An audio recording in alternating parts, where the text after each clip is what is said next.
The Grappling Hour is brought to you by No Gi BJJ Gear. Use the promotional code GRAPPLINGHOUR15 to save 15% off of whatever you put in your cart. And Dodgy Collective.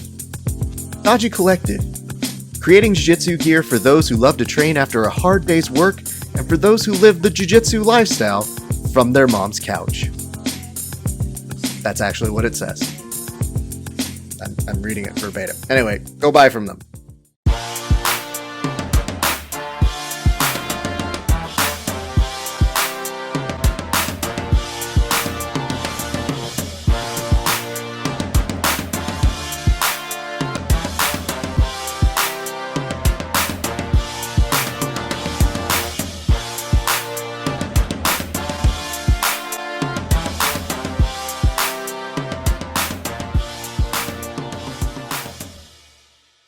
What is up, ladies and gents? It is your friendly neighborhood BJJ podcaster, Rafa Esparza, coming to you with another thrilling installment of the Grappling Hour.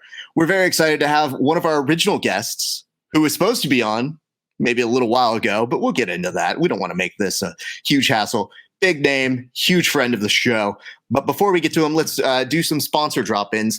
Let's just say if you guys are looking for good apparel, I guess you could go to nogibjjgear.com. You could use the promotional code GRAPPLINGHOUR15 to save 15% off of whatever you put in your cart, all that sort of stuff. But I'm not going to tell you how to live your life. I'm just going to say helps us, helps the show, helps you look great on the mats.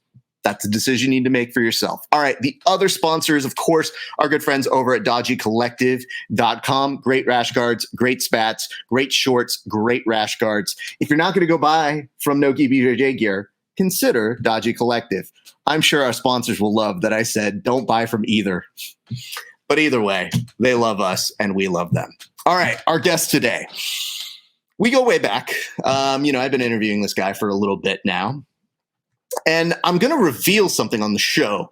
And normally I don't try to throw the guests under the bus, but this is a particular case. I will say, in talking up some of his recent credits, they are quite impressive.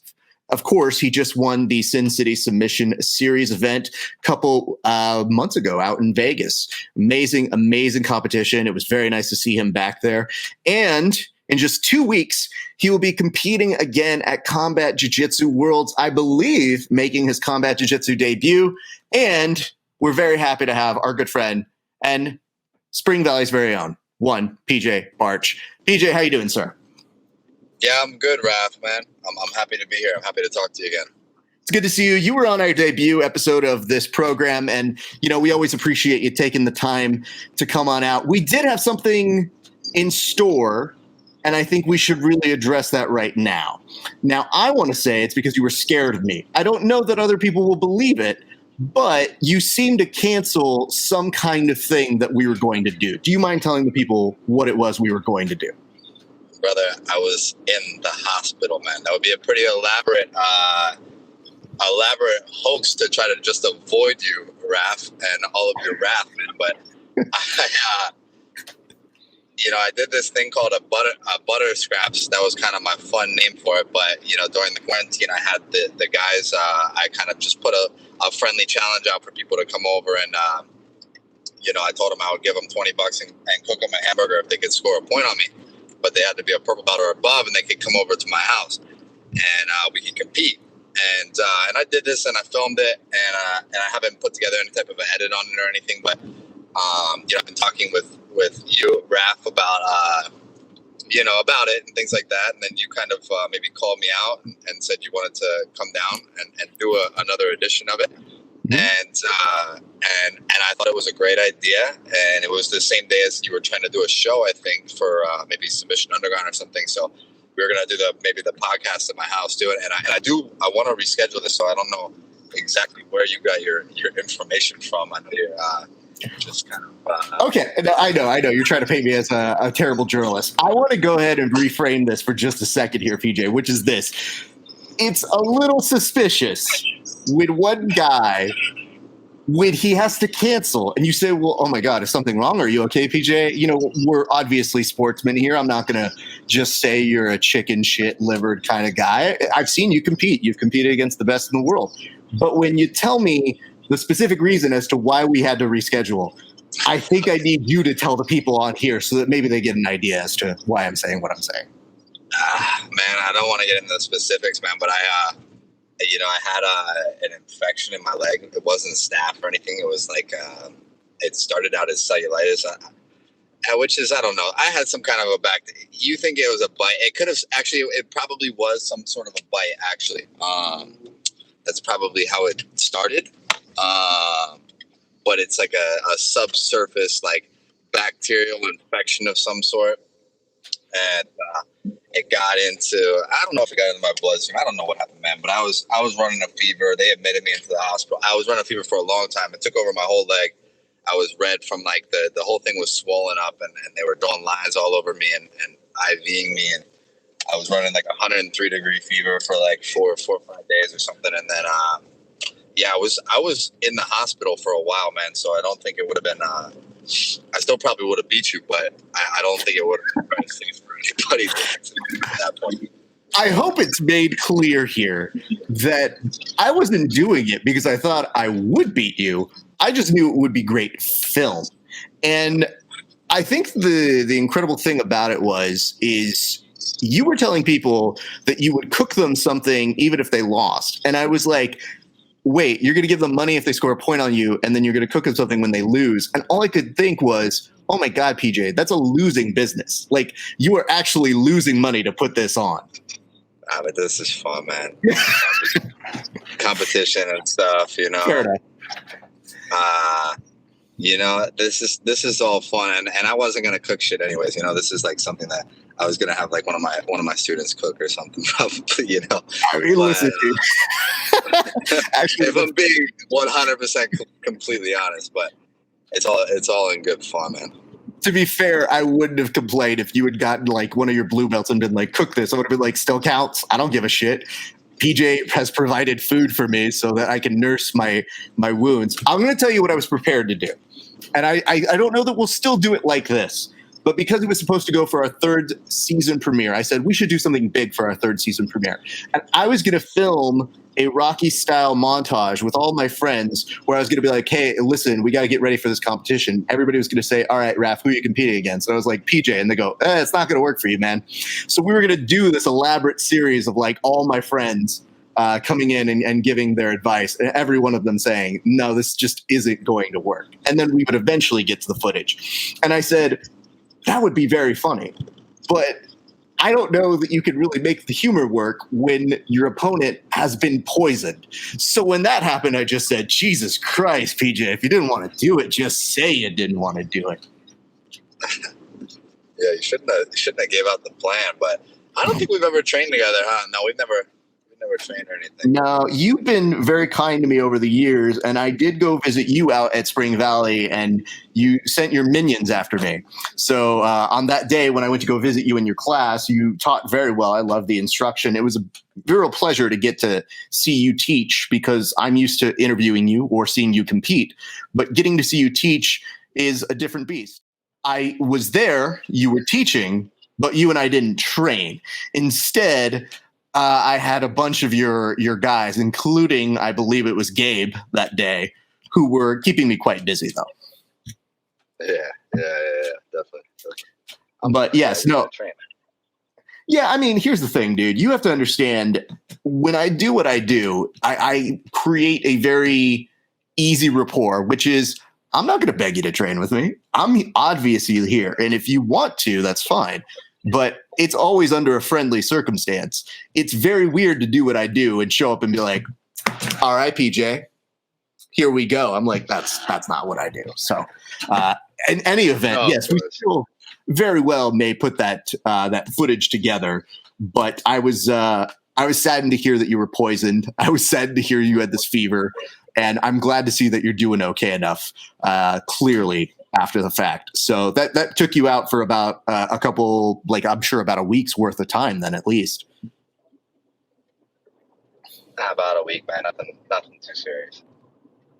Well, let's get into it. I wanted to originally do the interview to commemorate your win over at Sin City Submissions. Do you mind telling us how you got involved with that?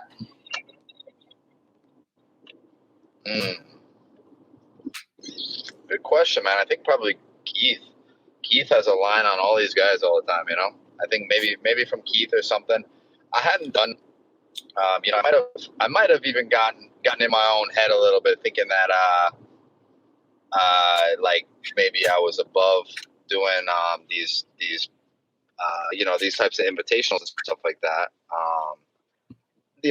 Not in any particular way, but honestly, in the most honest way, like more so the fact that, like, not that I was above it, but more that, like, I just didn't want to take it from maybe somebody else that was a teammate or a friend in the bracket. You know what I mean? But when it gets down to it, and you're not getting quite as many invites to and there's just not as much going on and stuff too. You got to work and you got to compete and you got to find something to do. So I was really excited to do something like that again, and I'm still looking for more and more of those. I'm 100% down to keep putting my money in the pot and giving it a whirl with all these guys.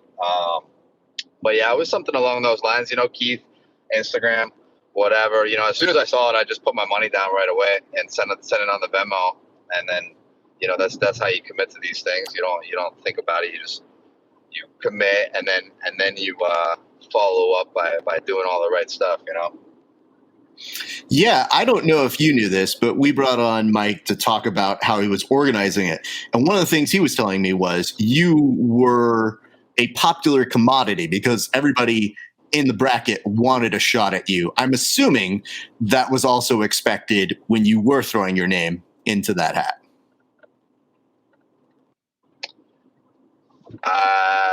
They don't tell me if that's the case.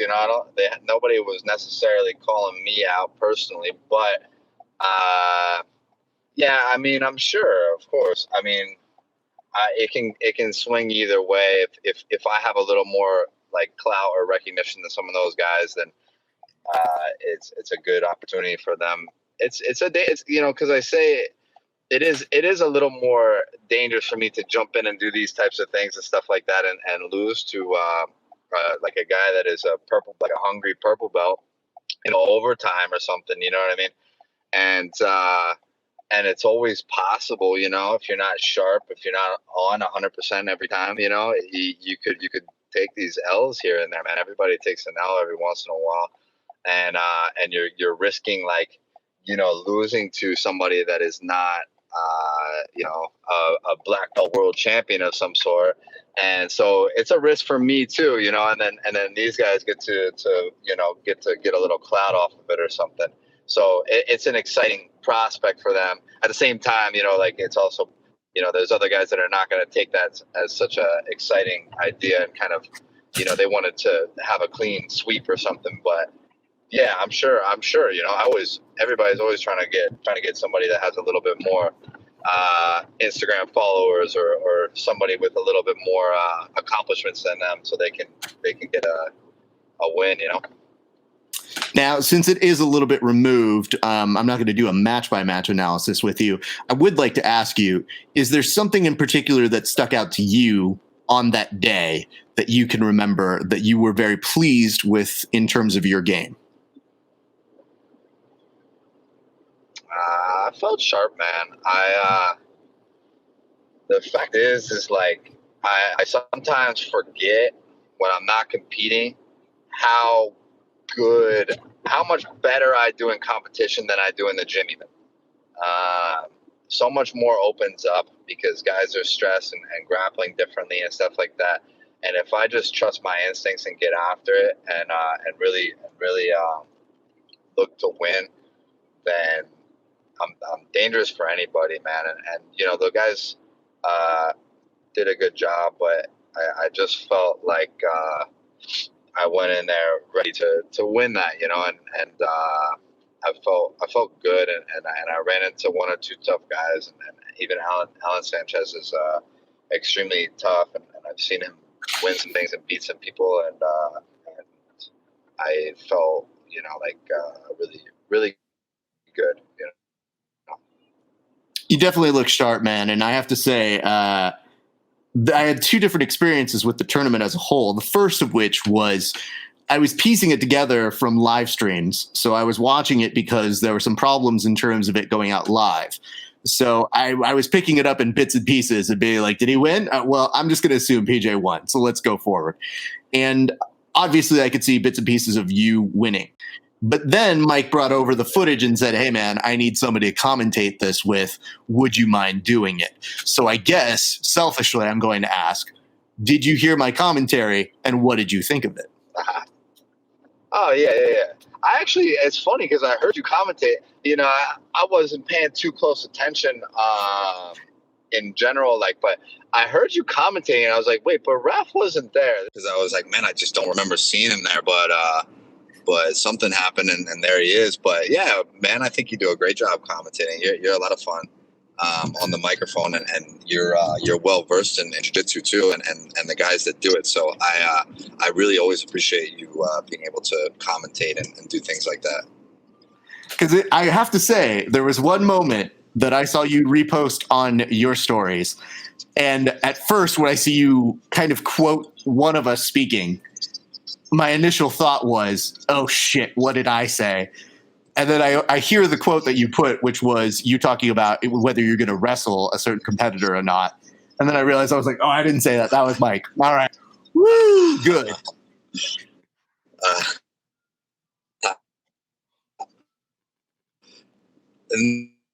No, there was.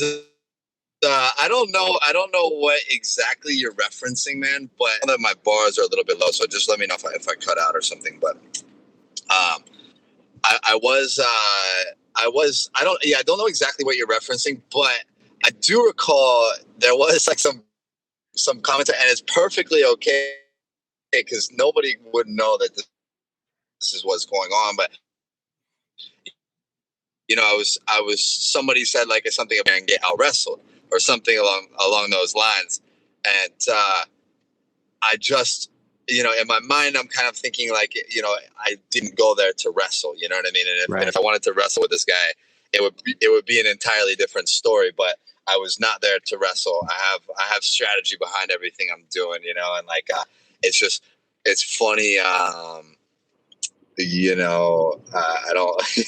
It's all fun because it doesn't matter to me at all. But it is funny to me. You know what I mean? Because I wasn't, you know, getting out wrestled in my mind, but definitely the person who's watching could consider me getting out wrestled because that's the way it looked. So I'll let you in on part of my process, which is when I am watching these videos, I just always logically think, is there a reason behind this? Because it seems like it's happening too easy, given what you do, given what happens. So I always try to give the benefit of the doubt, and I usually say it with some sort of conditional language. But what you referenced is a very real thing that happens when you do commentary, when you go, well, I could see how they would interpret it like that. And I've had many people message me on the side and be like, hey, man, I was really doing this. And I go, cool. You know, like, hey, man, I'm doing my job. You do your job. And if you want to say it, put a post about it. You know, it's fine. I've got a healthy enough ego where I'll be okay with it. So I just love the fact that when you put that up, all I could think of was, I was like, well, I'm on record on that tape saying, I don't know. I don't know that that's exactly what's happening with PJ. But that's just what people do. So, I think, because I think you did actually go on to say something like, oh, but, you know, he's proficient off his back, you know, maybe something you were saying something along those lines. I remember thinking like, oh yeah, thanks, Raph.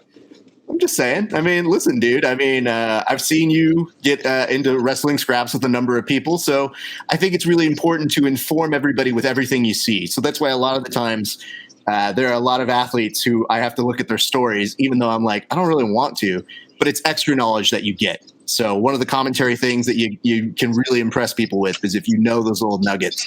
And so putting a blanket statement out there to say, PJ's getting out wrestled, I better have some facts to be able to say that. So that's just a little bit into the process. What did you end up doing with the money then, sir?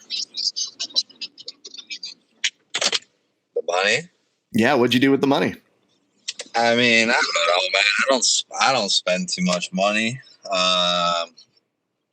You know, I don't spend too much money. Maybe on food or something, man. I got nothing to buy right now, man. Bills and stuff. I'm trying to make some more money before I start spending some money. Nothing special, nothing fun. That makes sense. This was. You know what I did? I'll tell you something. I did take for the first time and play a game in the casino because I've never done that before, and I did. I put down like $100 on the thing where you do black and red, and I bet it and I doubled it. I'm pretty sure that's what happened. Yeah, I put 100 down, got $200 out of it. And I kid you not, Raph, I was slipping it into my little my little slick pocket that I had on. I had like these really small shorts with this little pocket right after the table. I walked from the table to the other side, and I noticed it kind of like felt like it fell out. So like as I started, like I probably walked another 10, 15 yards, and I felt in my pocket and it wasn't there. And I turned around because I knew I had dropped it. And within the past like 10, 15 yards, I knew I had dropped it and it was gone already. Like there was some guy cleaning the floor there. And I was like, hey, like, did you see this money? He had the money already for sure. But it's fair game, bro. He found it on the ground. So I lost 200 of it, but I didn't lose a gamble. No, I lost 100 of it, I guess. But yeah. Yeah, technically you lost 100, but your net loss was 200 because that's what you earned. PJ, well, I've learned a couple things here. One, we need to invest in better shorts for you with at least some better pockets. Number two, bless your sweet non-gambling soul to call roulette the game where you pick with the wheel and the black and the red. So this just only tempts me, a compulsive gambler, to play poker with you at some point. But that is very unfortunate. I'm sorry to hear that. You still had some money that you end up walking away with. I'm happy to hear that. There was one thing in particular I wanted to close out the discussion of Sin City Submissions with, which was, I don't know if you saw this on your memories, but that same about day or so previously, a couple years ago, was you and Keith also previously winning at the On It Invitational. And I thought that was pretty interesting that you guys could do that again with the timing working out so well. So what did it feel like to win with Keith once again? Yeah, actually, I did see that. Yeah, I did. That's always a lot of fun for me, man. Me and Keith have always had a good relationship, man. And I really appreciate that kid. So it's cool to yeah, I mean, he's a great training partner. So it's a lot of fun to be able to compete next to him and win next to him and do those things. So I always feel like that's my little brother when we're out there and everything. I just thought it was a great moment to see that on my feed, because I looked at it and I said, competing is a very strange thing where you often do it alone in a big regard, but you have somebody with a very similar focus and you have somebody who is excelling as well as you are, has to feel great to be able to make that success all the sweeter. So I was very happy for the two of you guys. And now with his black belt, there's an even cooler aspect of getting to see him on that part of his journey as well, I'm sure. Yeah. Well, let's transition this to talking about the Bullpen series that was going on as well. How did you get involved with that? Because I got notes that you were involved, and guess what? A lot of people also wanted matches with you there. So can you tell me a little bit about that experience? Yeah, that was fun, man. I never got to spend a whole lot of time around those guys like Mercedes and Anthony Burchak and the guys at Tucson. I was really happy with the way they ran things and how accommodating they were to everybody and how they treated everybody. And they are a good community down there. And yeah, I really appreciated what they do and everything. So that was cool. And yeah, I just, my buddy Andrew Alexander is he trains with me quite a bit, and I'm a huge fan of his, and I like him a lot. And he hit me up one day and was just like, hey, you want to compete with my team in this thing? I'll buy you a ticket. We could win $1,000. And I was like, yeah, why not, man? I could get some matches in. It doesn't cost me anything, definitely. And that's how it happened. I didn't expect to be on. I didn't know it was Team Grant's Pass or anything. But when people are like, oh, you're getting an apartment in you're gonna flatten Grant's pass or what? Like, there was a lot of jokes cooking around and stuff. But Andrew's my boy, and I like those guys, and I have a good connection with them. And in fact, I'm gonna be up there in a couple of weeks, and doing some stuff. So. It was a lot of fun. I wound up getting like 6 matches or something. We had a good match with the East Texas or something, Tony's team, and then we went up against I don't know, the Hooligans or something. They were just a bunch of guys from kind of all over the place. It was a team that they put together. They got Willie from Tucson, and they had some. They had a good, solid squad with not a whole lot of holes in it, and then they had Quentin at the end of the team, and Quentin was just out there like grabbing people's legs in all sorts of crazy ways and flipping them around and stuff, and not quite sure what all that he's doing with their legs, but I know it hurts people and stuff, and so he wound up being kind of the scary caboose of the team all the time, but I never got to meet with him. That would have been fun, but I had some good matches with some cool guys, and it was a good, successful day. And then I got some good practice in, and got to test my cardio and stuff. So yeah, it was a good experience. I wanted to bring up almost the inverse of clout chasing, which was at this particular juncture at Bullpen. It did look like you had more people who were just happy to have either gotten a match with you and were putting up these posts of like what an honor it was. So I'm sure that also had to feel like kind of like that inverse when you get that feeling of, man, I'm going to take this. And I know people just want to just get this match, even though they may not even deserve it. But here you had people who were like, yo, I know I probably wouldn't get this match under any other circumstance, and I'm glad that I did.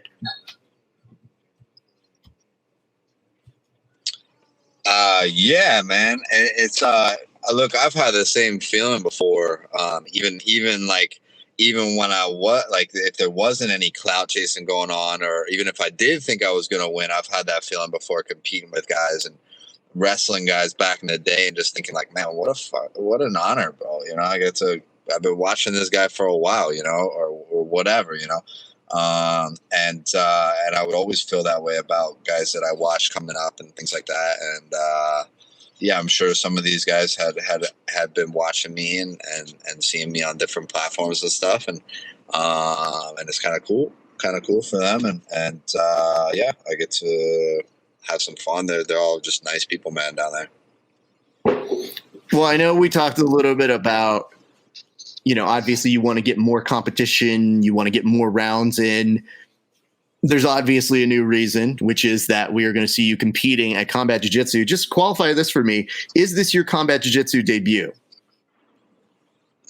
No, man. I had a Combat Jiu Jitsu match with Mikey Rolls before. Oh, that's right. But we didn't throw any strikes or anything. That's what threw me off. Because here's the thing I want you to do when I misspeak, which is there's an interview with me where I said, if you ever fight in an MMA fight, and you didn't stop me to say, oh, I've had an MMA fight. And when I found out you had an MMA fight, I was so pissed at myself that I was like, why wouldn't he fucking tell me this? I know he's being polite, but Jesus Christ, I look like an idiot. So I'm glad that you're telling me this. So what is the excitement about going here? Because you will be going to Mexico for this one, correct? Yeah, Cancun, Mexico, man. So what does this one in particular mean to you?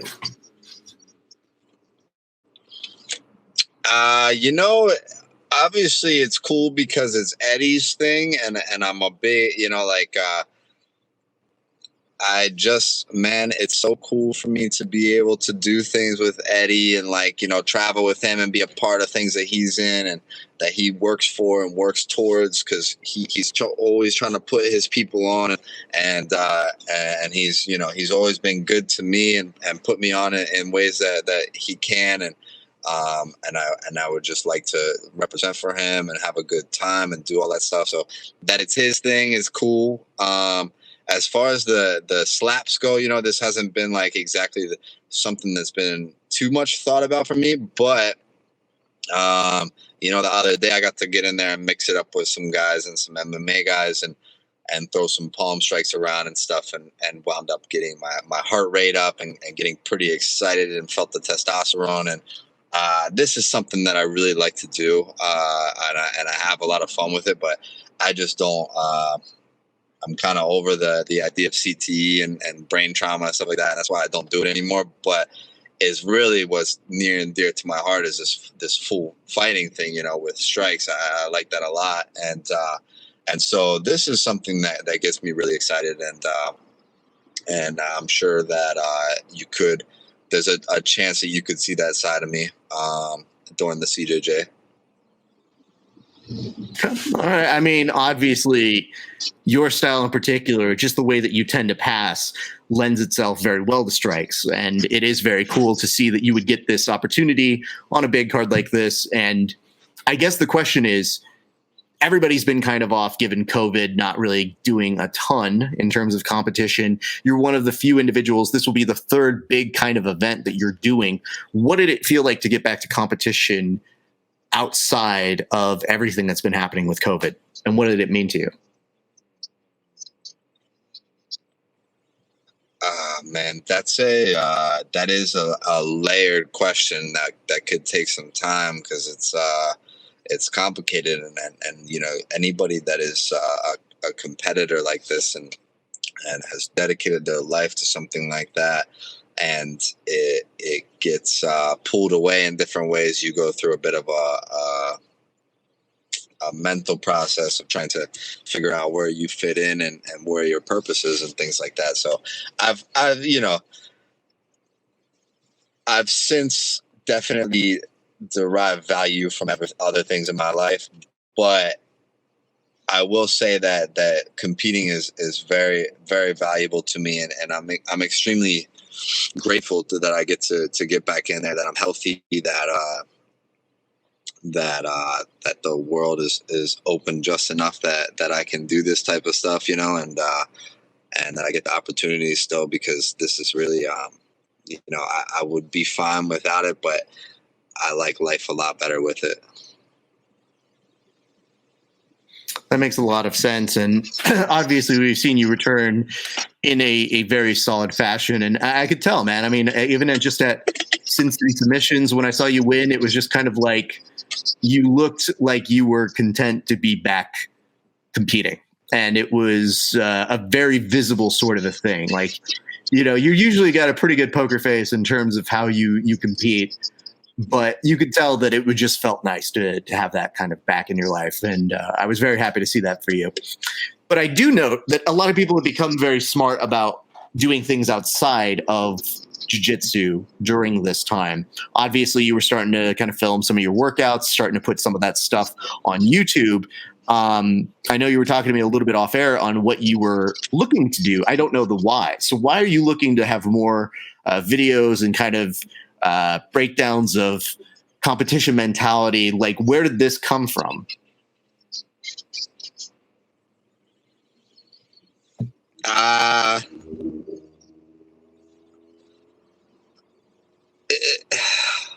Honestly, from a couple of buddies that have pushed me to do that, and I have never really wanted to too much, and that's just because I have this thing in my head, this stigma where I'm thinking, these guys don't want to hear me talking bullshit. Like, who am I, man? I'm not a Olympic gold medalist or something like that, but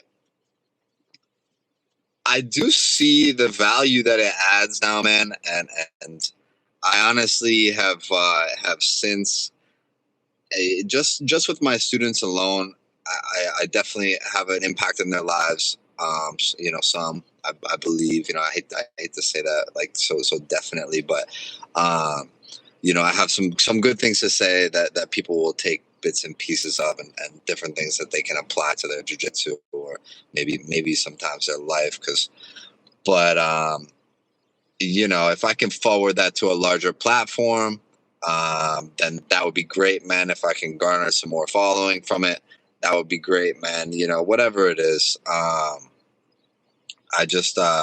would like to be involved on a larger scale at some point in jiu-jitsu, and not just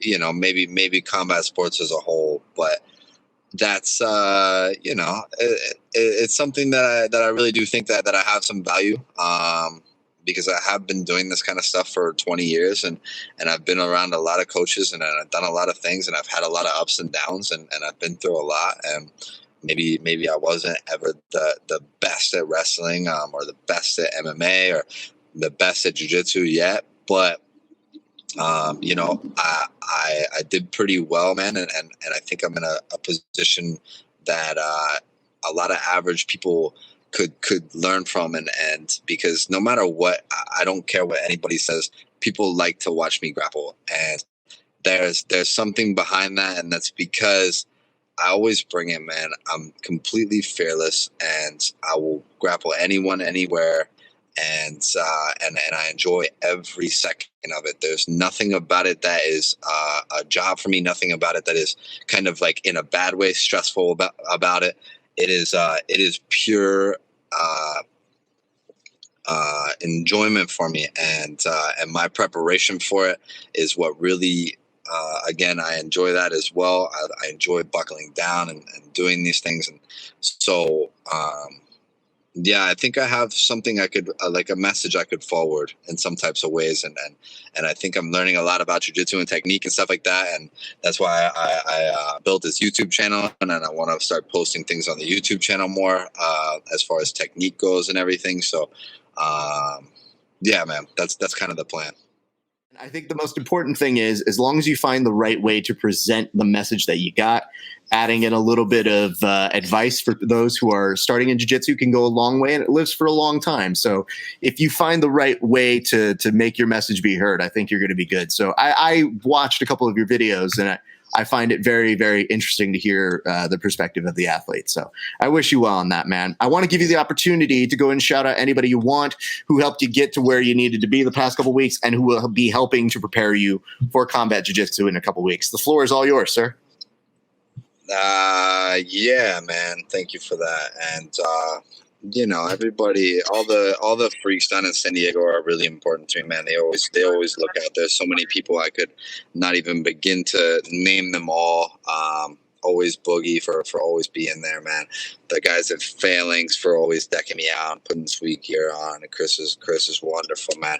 Everybody at my gym, all my students are always there for me, always helping me. Honestly, I can't begin to thank enough everybody here in San Diego that's a part of the Association for 10th Planet, because they are all always doing whatever to help me whenever something's coming up and stuff. And even the guys that I get to train with, the IBJJF guys, like that I train with once or twice a week at Alianza and Atos when I'm over there. So those guys are always really welcoming. So yeah, man, I just want to, yeah, that's it, brother.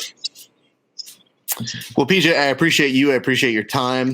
Obviously, people are excited to see you compete. Man, I think it's really great that you're getting back into the swing of things. It is always fun watching you do your thing. And of course, everybody knows this about you. You will take on anyone, anywhere, any place, except, just on occasion, I guess, me. But, I think we'll find a time to remedy that sometime later down the line. But I want to thank you. I'm going to close this bitch up, and I'm going to say bye to you off air if you don't mind sticking around for just a second. My thanks to our pal, PJ Barch. All right, everybody, let's just remind you of a couple things. We have new episodes, Verbal Tap, coming out right now. We've also got a new installment of A Fight Companion that's going to be airing this Saturday, so look out for that. We're always happy to have you guys here. And big love to our friends over at NoGiBJJGear.com and Dodgy Collective, our sponsors who always give us the most appreciation. And of course, our thanks to all of you for tuning in. Always remember, here, 1 p.m. every Tuesday, new episodes of the Grappling Hour. All right, guys, that's going to do it for us here at the show. It's been a great day for grappling. We'll see you back on the mats eventually.